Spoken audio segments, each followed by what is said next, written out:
అదిగో చూడు, అందులో పిరికోడున్నాడు, ధైర్యవంతుడున్నాడు, డబ్బున్నోడున్నాడు, డాక్టర్ ఉన్నాడు, పియూనున్నాడు.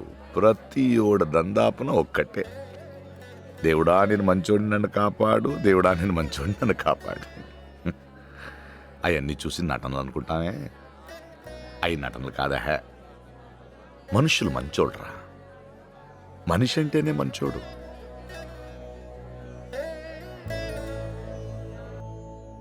ఏమి ఇచ్చానరా నేను మీకు? ఆస్తులు ఇచ్చానా, ఏదైనా ఇచ్చానా? రెక్కలు ఇచ్చాను, పోరాడండ్రా అని. ఒక సామాన్యుడిగా ఏమి ఇవ్వగలంరా మనం ఈ సమాజానికి? ప్రేమతో కూడిన ఒక మంచి కుటుంబం తప్ప దానికి మించింది ఏదైనా ఉందేంట్రా? ఇదిగో, ఈ జన్మకి ఈడు నీ అన్నయ్య, ఈ జన్మకి ఈడు నీ తమ్ముడు, ఈ జన్మకి నేను మీ నాన్నని. జన్మల వరకు ఎందుకురా, ఈ రోడెంట మళ్ళీ వస్తామో లేదో మనకే తెలీదు.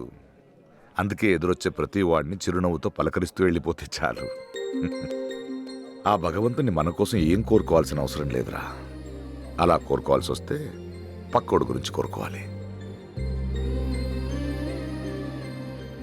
భగవంతుడా, నిజాయితీగా బ్రతికే ఏ ఒక్కడిని చిరునవ్వు నుంచి దూరం చేయకు తండ్రి, చిరునవ్వు నుంచి దూరం చేయకు.